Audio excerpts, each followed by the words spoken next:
भगवान को भाग्य विधाता कहते हैं, दुख हरता सुख करता कहते हैं, पतित पावन कहते हैं, सदगति दाता कहते हैं, कल्याणकारी कहते हैं। तो ये सब कर्तव्य परमपिता परमात्मा इस सृष्टि पर तभी करते हैं जब सब आत्माएं पतित तमो प्रधान हैं। तो ये समय तब होता है जब कलयुग का अंत का भी अंत समय है। सर्व आत्माएं तमो प्रधान हो जाती हैं। मनुष्य देवता पहले था, मनुष्य से दानव बना, तो बाप आकर के दानव को मानव, मानव को देव बनाने के लिए हम बच्चों को इसी वर्तमान समय सहज ज्ञान, सहज राजयोग की शिक्षा देते हैं। तो बाप हमें याद दिलाते हैं, मीठे बच्चे तुम वास्तव में किसकी संतान हो?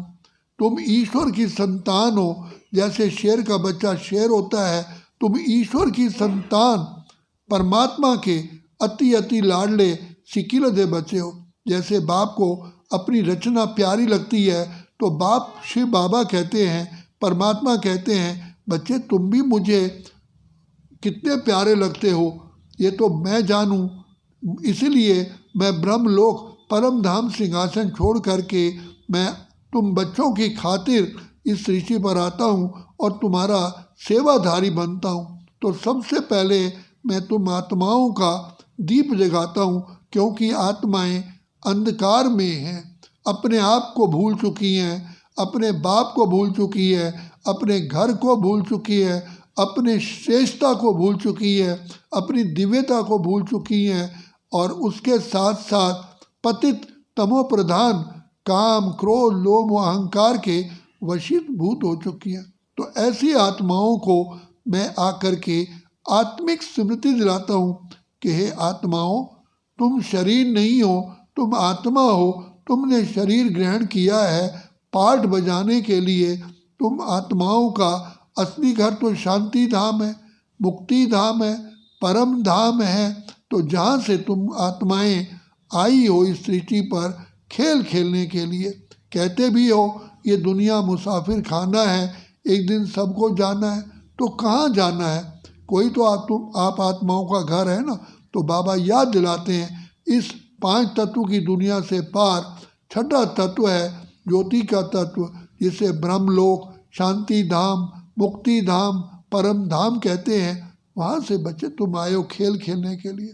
तो जब खेल खेलने आए थे, तुम ही आत्माएं सतो प्रधान थे। तब उस समय पर शांत स्वरूप, प्रेम स्वरूप, आनंद स्वरूप, सुख स्वरूप थे। और तुमने मनुष्य का चोला देव रूप में लिया। नर श्री नारायण, नारी श्री लक्ष्मी थी। जब गुण थे सर्वगुण संपन्न, 16 कला संपूर्ण, संपूर्ण निर्विकारी, संपूर्ण अहिंसक, मर्यादा पुरुषोत्तम थे।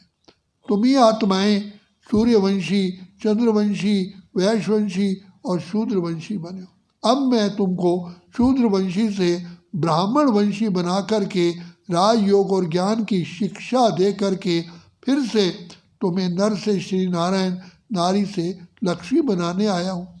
तुम्हारी जो भाग्य है, तकदीर जगाने के लिए आया हूँ। तो बच्चे अब जागो, समय बहुत थोड़ा है, जीवन का बिल्कुल भी भरोसा नहीं है। देखो दुनिया में भी कहा जाता है, गाफिल ये घड़ियाल देता है मनादी, कि गर्दों ने तेरी उम्र कुछ और घटा दी। तो समय तो टिक टिक टिक करते करते सतयुग से कलयुग आ गया, समय तो बीतता जा रहा है। तो बाबा कहते हैं, बच्चे समय को पहचानो। ये जिस प्रकार घोर रात्रि के बाद दिन आता है, तो बीच के समय को अमृत वेला कहते हैं। ये बेहद का अमृत वेला है। अब मैं आया हूँ तुम आत्माओं को इस ब्रह्म मुहूर्त में तुम्हारा भाग्य बनाने के लिए। इसलिए जागो जागो, पिता को पहचानो, अपने आप को जानो और पढ़ाई पर ध्यान दे कर के अपना संपूर्ण पद प्राप्त करो। लेकिन अगर अभी नहीं करोगे तो फिर कभी भी नहीं कर सकते, क्योंकि समय फिर लौट के कभी नहीं आता। अच्छा, ओम शांति, ओम शांति, ओम शांति।